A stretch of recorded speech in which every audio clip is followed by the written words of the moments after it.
السلام عليكم، اهلا اهلا اهلا. ازيكم؟ عاملين ايه؟ يا رب تكونوا بخير. في البداية سريعا كده احب اعرفكم بنفسي. انا مروان وهكون معاكم في سلسلة حلقات بودكاست بعنوان رسالة في الطريق. ورسالة في الطريق ده عنوان البرنامج نفسه، انما كل حلقة هيكون لها عنوان منفصل بذاتها. طيب اشمعنى اخترت عنوان رسالة في الطريق؟ ده لأن المصدر الأساسي اللي أنا باني عليه معظم الحلقات هو كتاب رسالة في الطريق إلى ثقافتنا للأستاذ محمود شاكر. طيب وسريعا كده علشان مطولش عليكم، خلينا نبدأ الموضوع بتاعنا النهاردة وهو بعنوان التبعية الثقافية.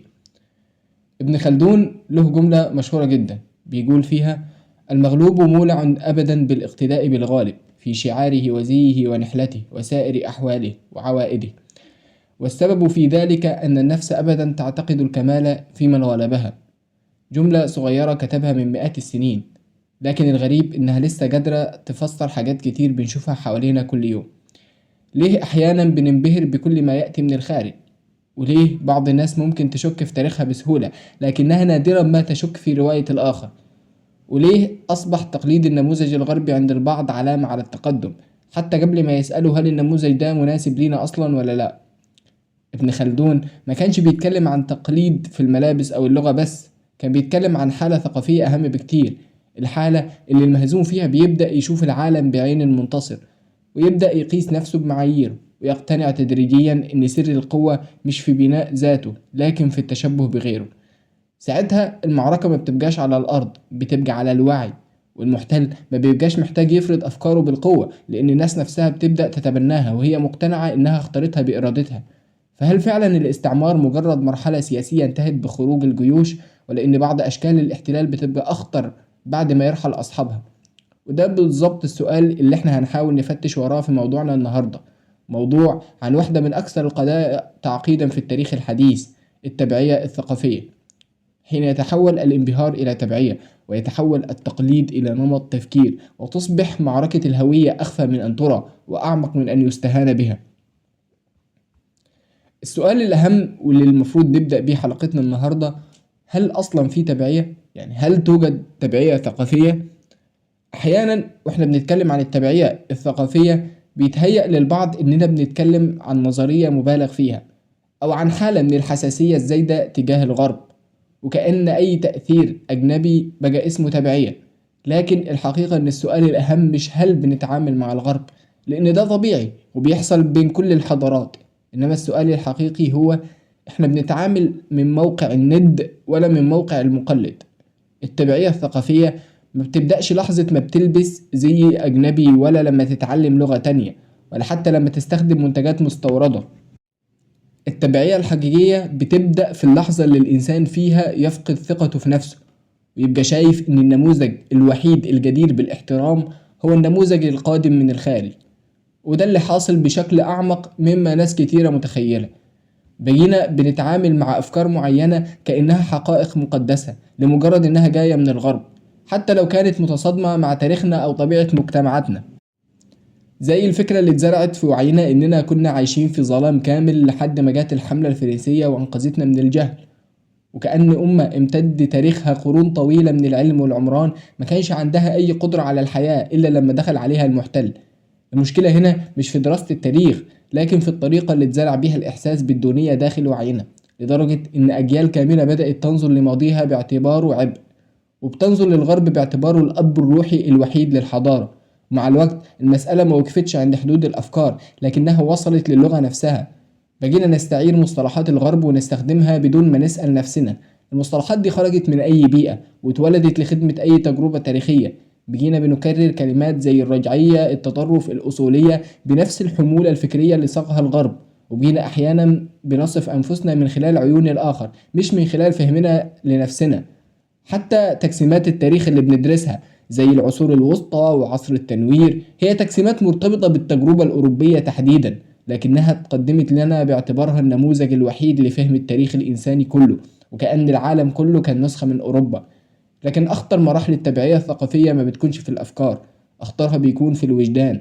لما الإنسان يبدأ يحتقر لغته بدون ما يشعر، ويعتبر التحدث بالعربية علامة تأخر، بينما يرى اللغة الأجنبية رمزا للرقي والهيبة.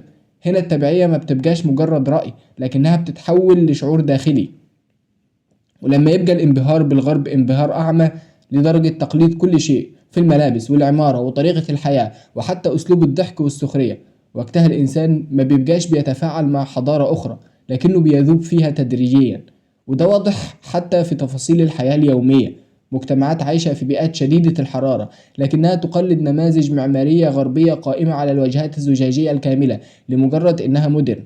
وشباب أحيانا بيسخروا من مظاهر مرتبطة بهويتهم الدينية أو الثقافية، بينما بيحتفلوا بحماس بكل ما يأتي من الخارج حتى لو ما كانش له أي جذور حقيقية في بيئتهم. كل ما ده ما جاش فجأة. التبعية الثقافية ما تكونتش في يوم وليلة، لكنها كانت نتيجة سنوات طويلة من إعادة تشكيل الوعي عبر التعليم والإعلام والترفيه وحتى اللغة، لدرجة إن المحتل بعد ما خرج بجيوشه ساب وراه شيء أخطر من الجيوش: طريقة تفكير كاملة. وأخطر ما في الأمر إن الإنسان التابع ثقافيا غالبا لا يشعر بتبعيته أصلا، بل بيتصور إنه أكثر تحررا وانفتاحا من غيره، بينما هو في الحقيقة بيعيد إنتاج النموذج الذي فرض عليه لكن بلسانه هو. المشكلة إذن ليست في أن نتعلم من العالم ولا في أن نستفيد من تجارب الآخرين، فالحضارات دائما تتبادل المعرفة. المشكلة الحقيقية بتبدأ عندما نفقد قدرتنا على رؤية أنفسنا إلا من خلال أعين غيرنا، وعندما يتحول الإعجاب إلى ذوبان، والتفاعل إلى تبعية، والثقة بالنفس لشعور دائم بالنقص. وقتها فقط لا تصبح الهزيمة احتلالا للأرض، بل احتلالا للعقل نفسه. وهنا بيطرح سؤال: القصة بدأت إزاي؟ كيف بدأت التبعية؟ إيه هي الجذور التاريخية للاحتلال الناعم؟ باعتبار ان الاحتلال ناعم هو التبعية الثقافية. التبعية الثقافية ما نزلتش علينا فجأة من السماء، وما كانتش حادث عابر ظهرت صدفة في مجتمعاتنا، لكنها كانت نتيجة مسار طويل بدأ بالسلاح وانتهى بالانبطاح الفكري للمستعمر. في البداية كان الاستعمار واضح وصريح: جيوش بتدخل البلاد ترفع أعلامها فوق الأرض وبتفرض سيطرتها بالقوة المباشرة. الناس وقتها كانت بتعرف عدوها بشكل جيد، بتشوفه بعينيها. كان الاحتلال بيحتل الموانئ والقصور والثكنات العسكرية، لكن مع الوقت اكتشف المحتل ان احتلال الأرض وحده ما يكفيش، لأن الجيوش مهما طالت إقامتها في النهاية هترحل، والمقاومة مهما ضعفت بتفضل قابلة للاشتعال من جديد. فبدأ يظهر شكل أخطر من السيطرة: احتلال لا يحتاج إلى دبابة، ولا بيرفع علم فوق مبنى، ولا بيحتاج إن هو يقتل ويشيل سلاح ويتحرك بمعدات. احتلال بيدخل للإنسان من داخله. هنا بدأت معركة الوعي. المحتل فهم إن أخطر شيء ممكن تمتلكه أي أمة هو الطريقة اللي بتشوف بيها نفسها. لو نجح في تغيير نظرة الأمة لنفسها، وقتها الأمة نفسها هتتكفل بإكمال الهزيمة دون الحاجة لوجوده العسكري. ومن هنا بدأ تشكيل نظام جديد بالكامل: تعليم جديد، إعلام جديد، نخب جديدة، وطريقة تفكير جديدة. التعليم مثلا ما بقاش مجرد وسيلة لنقل المعرفة، لكنه تحول لأداة لإعادة تشكيل الإنسان نفسه.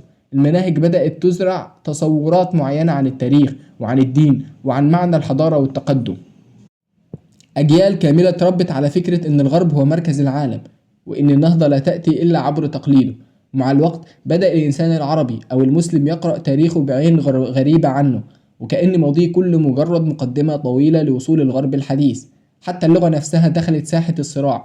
اللغة العربية اللي كانت يوما لغة العلم والفلسفة والحضارة بدأت تتراجع تدريجيا في الوعي العام لصالح لغة المستعمر أو النموذج الغربي عموما. ومع تراجع اللغة تراجعت معاها طريقة كاملة في فهم العالم، لأن اللغة مش مجرد كلمات، لكنها ذاكرة وهوية وطريقة تفكير. وفي نفس اللحظة بدأت تظهر طبقة جديدة من النخب، نخب متعلمة داخل النموذج الغربي، تنظر لمجتمعاتها من الخارج لا من الداخل. ناس اتربت على إن كل ما هو محلي متأخر، وكل ما هو غربي متفوق بالضرورة. ومع الوقت بقت هذه النخب هي الوسيط اللي بينقل أفكار الغرب لمجتمعاته أحيانا بدون وعي منه. ولأن السيطرة العسكرية كانت مكلفة، كان لازم يبقى فيه بديل أكثر هدوءا وأطول عمرا: الإعلام. والإعلام لعب الدور ده ببراعة. الصحافة والسينما والتلفزيون وبعدها السوشيال ميديا كلها تحولت بالتدريج لأدوات تعيد تشكيل الذوق العام.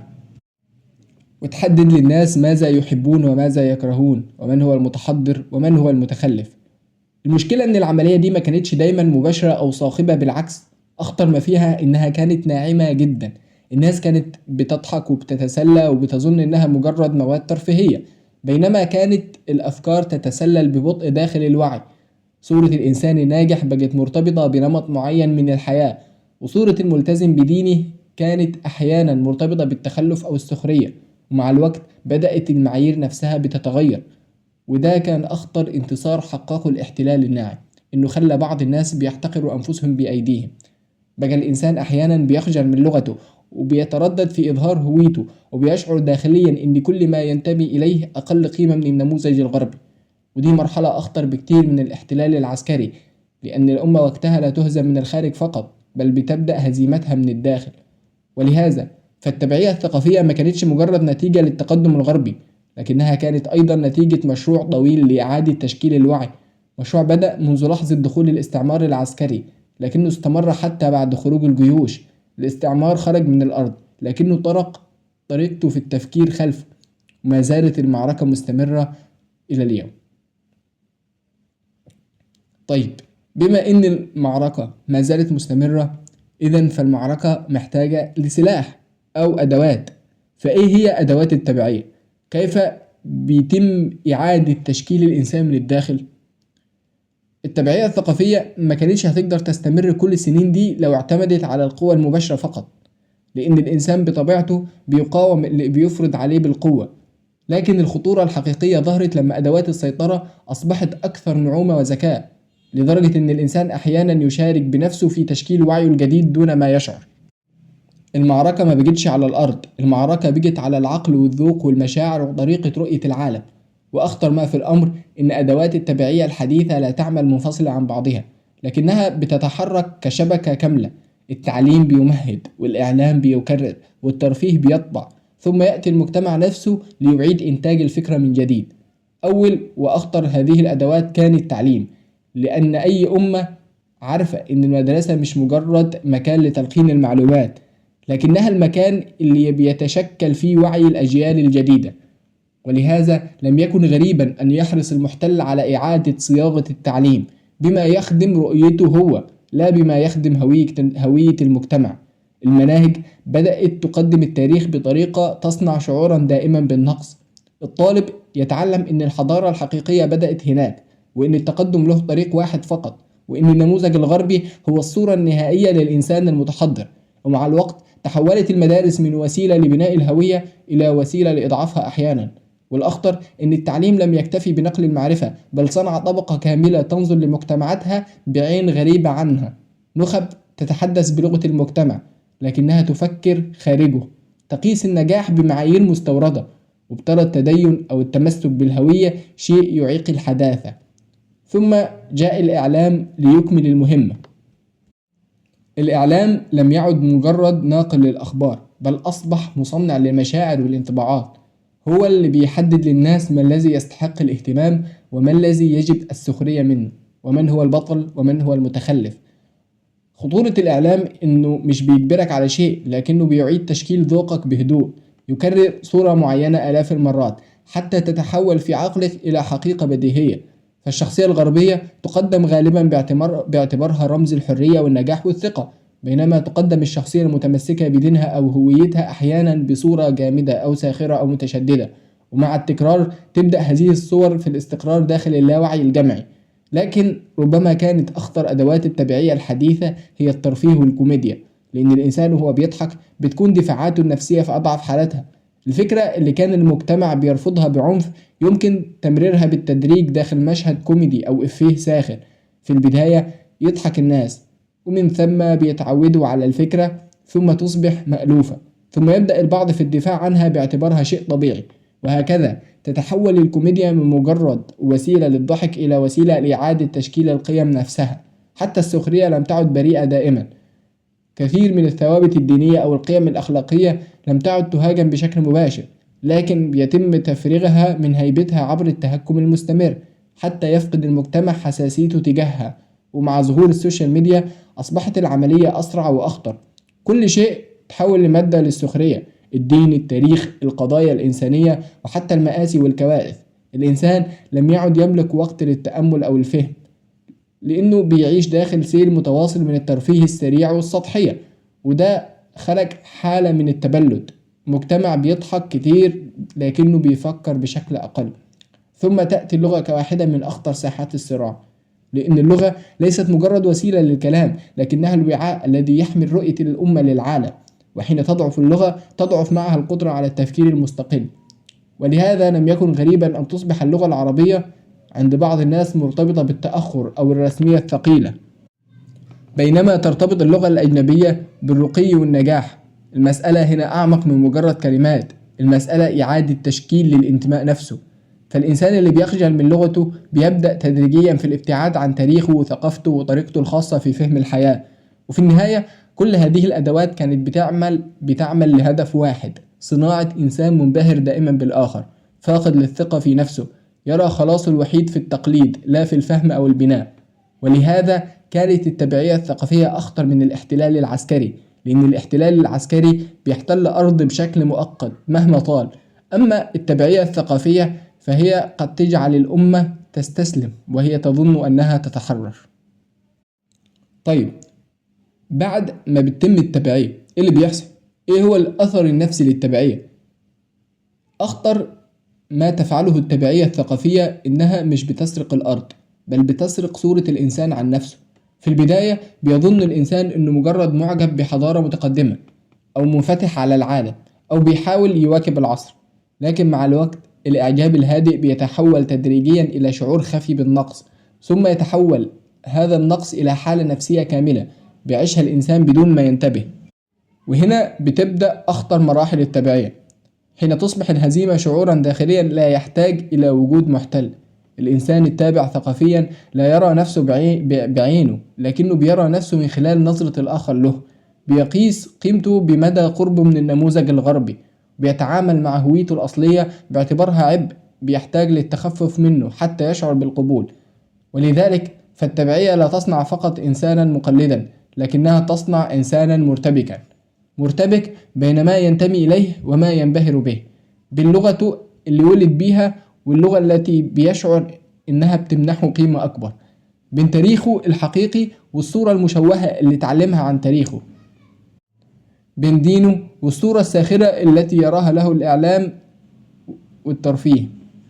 ومع استمرار هذا الصراع الداخلي بيبدأ الإنسان في فقدان احترامه لذاته الحضارية.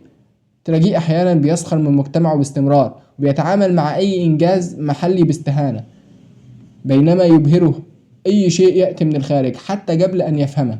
وكأن عقل الإنسان تمت برمجته على قاعدة واحدة: كل ما هو عند الآخر أفضل.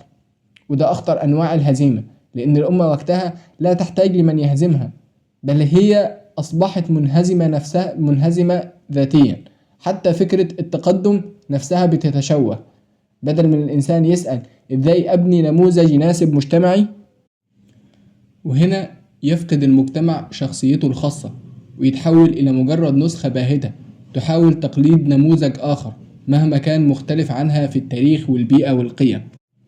مع الوقت بينتج عن ده شعور دائم بالدونية الحضارية. الإنسان يشعر إن لغته أقل، وتاريخه أقل، ودينه أقل، وطريقته في الحياة أقل تحضرا. وكلما ازداد هذا الشعور ازداد تعلقه بالنموذج الغربي باعتباره الطريق الوحيد للخلاص. ولهذا كان المحتل حريصا دائما على ضرب الثقة بالنفس قبل أي شيء، لأن الإنسان الواثق من هويته قد يتعلم من غيره لكنه لا يذوب فيها. أما الإنسان المهزوم نفسيا فإنه بيقلد حتى الأشياء التي تؤذيه فقط لأنه يرى الآخر أعلى منه. وده اللي بيفسر أحيانا حالة الانبهار الأعمى بكل ما هو أجنبي حتى لو كان غير مناسب لواقعنا أو احتياجاتنا. التقليد هنا مش بيكون نابع من اقتناع حقيقي، بل من رغبة خفية في الهروب من الشعور بالنقص. والأخطر إن التبعية النفسية لا تقف عند حدود الأفكار، لكنها تمتد إلى المشاعر اليومية نفسها، طريقة الضحك وطريقة الكلام ومعايير الجمال وصورة النجاح وحتى شكل الإنسان اللي بيستحق الاحترام. كلها تبدأ في التغير تدريجيا وفق النموذج المسيطر ثقافيا، ثم تظهر النتيجة النهائية: إنسان بيعيش في وطنه بجسده لكنه منفصل عنه من الداخل. لا يشعر بالانتماء لا لوطنه ولا حتى لتاريخه، ولا يرى في ثقافته مشروع قادر على الحياة، ولا يملك ثقة كافية تجعله يقف أمام العالم دون شعور خفي بالخجل أو النقص. ولهذا كانت المعركة النفسية أخطر من أي احتلال عسكري، لأن الجندي المحتل يمكن أن يخرج يوما من الأرض، لكن الشعور بالدونية إذا استقر داخل النفوس فقد يبقى أجيالا كاملة. وما لم تستعد الأمة ثقتها بنفسها فلن تنجح في استعادة أي شيء آخر، لأن التحرر الحقيقي يبدأ أولا من داخل الإنسان نفسه. نرجع أو نروح لآخر سؤال في موضوعنا: هل المطلوب بعد كل ده كراهية الغرب؟ في كل مرة يطرح فيها الحديث عن التبعية الثقافية بيظهر سؤال شبه ثابت، يعني المطلوب إن احنا نكره الغرب، وكأن الإنسان أمام اختيارين فقط: إما الذوبان الكامل أو العداء الكامل. لكن الحقيقة إن المسألة أعمق وأكثر تعقيدا من هذا التصور السطحي. فالمشكلة لم تكن يوما في وجود حضارة قوية اسمها الغرب، ولا في الاستفادة من علومه أو تجاربه أو إنجازاته، لأن الحضارات عبر التاريخ كانت دائما بتتبادل المعرفة، والإنسان بطبيعته بيتعلم ممن سبقه أو تفوق عليه في مجال ما. المسلمون أنفسهم ترجموا علوم الفرس واليونان والهند واستفادوا منها، ثم أعادوا إنتاجها وأضافوا إليها. ما كانش هناك خوف من تعلم، لأن الأمة الواثقة من نفسها لا ترى في المعرفة تهديدا لهويتها. ولهذا فالمشكلة ليست في الاستفادة بل في الذوبان.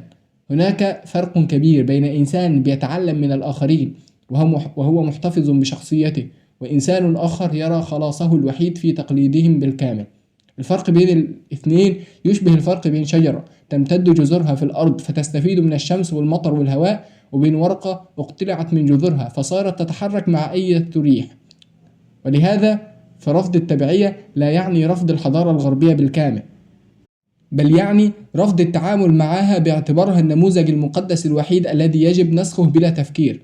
الغرب نفسه لم يتقدم لأنه جلد غيره، لكنه تقدم لأنه امتلك مشروعه الخاص ورؤيته الخاصة للعالم، ثم طور أدواته العلمية والسياسية والاقتصادية بناء على ظروفه وتاريخه.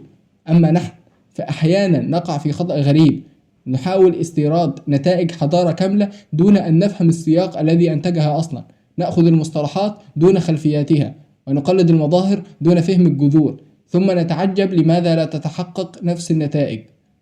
ولهذا فالنقد الحقيقي للتبعية الثقافية ليس دعوة للانعزال عن العالم، ولا دعوة لإغلاق الأبواب أمام العلوم والمعرفة، بل هو دعوة لاستعادة التوازن، أن نتعلم دون أن نفقد أنفسنا، أن نستفيد دون أن نتحول إلى نسخ باهتة من غيرنا، أن ننظر للحضارات الأخرى بعين واعية لا بعين منبهرة ولا بعين حاقدة، لأن الانبهار الأعمى نوع من أنواع العبودية، لأن الكراهية العمياء أيضا نوع آخر من الضعف. والأمم القوية لا تبني علاقتها بالعالم على الحقد أو الشعور بالنقص، لكنها تبنيها على الثقة بالنفس، الثقة التي تجعل الإنسان قادرا على الاعتراف بإنجازات الآخرين دون أن يشعر أنه أقل منهم، وقادر على نقد أخطاء حضارته دون أن يحتقر نفسه، وقادر على التفاعل مع العالم دون أن يذوب فيه.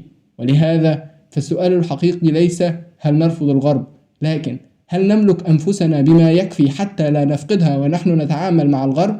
لأن المشكلة لم تكن يوما في وجود حضارة قوية خارجنا. المشكلة الحقيقية تبدأ حين نتوقف عن الإيمان بقدرتنا نحن على النهوض، ونقتنع أن دورنا الوحيد هو التقليد. وقتها فقط لا نكون قد تعلمنا من العالم، بل فقدنا أنفسنا من الداخل. لكن السؤال الأهم: إحنا إزاي ممكن نخرج من التبعية؟ الحقيقة إن الخروج من التبعية مش قرار سياسي ولا معركة عسكرية ولا حتى مجرد شعارات بنرددها. التبعية في الأصل حالة بتبدأ من جوه العقل، وعلشان كده التحرر الحقيقي بيبدأ من الوعي. أول خطوة إننا نستعيد ثقتنا بنفسنا. أمة طول الوقت بتبص لتاريخها باعتباره سلسلة من الإخفاقات، عمرها ما هتقدر تبني مستقبلها. لازم نفهم إن الاعتزاز بالهوية مش معناه الانغلاق، لكنه معناه إنك تعرف أنت مين قبل ما تعرف غيرك. بعد كده يجي دور التاريخ. مش مطلوب إننا نقدس الماضي ولا إننا نهدمه بالكامل، المطلوب إننا نقرأه بعين واعية، نشوف إنجازاته وأخطاؤه معا علشان نفهم رحلتنا الحقيقية بعيدا عن الأساطير وبعيدا عن جلد الذات. ثم يجي دور التعليم. لأن أي أمة شكل مدارسها هو في النهاية شكل مستقبلها. التعليم الحقيقي مش بس اللي بيملأ الذاكرة بالمعلومات، لكنه اللي بيصنع عقل قادر على السؤال وعلى الفهم وعلى التمييز بين الحقيقة والدعاية. واللغة، لأن اللغة مش مجرد وسيلة للكلام، لكنها الوعاء اللي بيتشكل جواه التفكير نفسه. وكلما ضعفت صلتنا بلغتنا ضعفت قدرتنا على التعبير عن أنفسنا ورؤية العالم بعيوننا نحن مش بعيون الآخرين. أما الغرب فالمشكلة عمرها ما كانت في يوم في وجوده ولا في التقدم اللي حققه. المشكلة بتبدأ لما يتحول الإعجاب إلى انبهار والانبهار إلى تبعية. المطلوب إننا ندرسه بعقل الباحث لا بعين المقلد، نستفيد من تجاربه ونفهم أخطائه وناخد منه اللي بينفعنا دون إن احنا نفقد أنفسنا في الطريق. وفي زمن الشاشات المفتوحة بقى الوعي الإعلامي ضرورة مش رفاهية. لازم نسأل دائما مين اللي بيتكلم وليه بيتكلم وإيه اللي عايزنا نصدقه، لأن أخطر أشكال السيطرة هي السيطرة اللي بتمارس نفسها من غير ما نشعر. وأخيرا، لو كنا فعلا عايزين مستقبل مختلف فالبداية لازم تكون مع الأطفال، مش بتعليمهم ماذا يفكرون لكن بتعليمهم كيف يفكرون. لأن الطفل اللي اتربى على السؤال وعلى البحث وعلى النقد هيبقى أصعب بكتير إنه يتحول لنسخة مكررة من أي حد. وفي النهاية معركة الوعي مش معركة ضد العالم، لكنها معركة من أجل أن نرى أنفسنا بوضوح. لأن الأمة اللي تعرف من تكون وتفهم تاريخها وتمتلك لغتها وتثق في قدرتها على النهوض أمة يصعب أن تكون تابعة لأحد. وده يمكن يكون الدرس الأهم في الرحلة كلها. وبكده أنا خلصت موضوعي النهاردة. لو عندك أي فكرة أو إضافة حابب تشاركني بيها ياريت تشاركني بيها في التعليقات، وإن شاء الله مش هتأخر عليكم في الحلقة الجاية. السلام عليكم ورحمة الله وبركاته.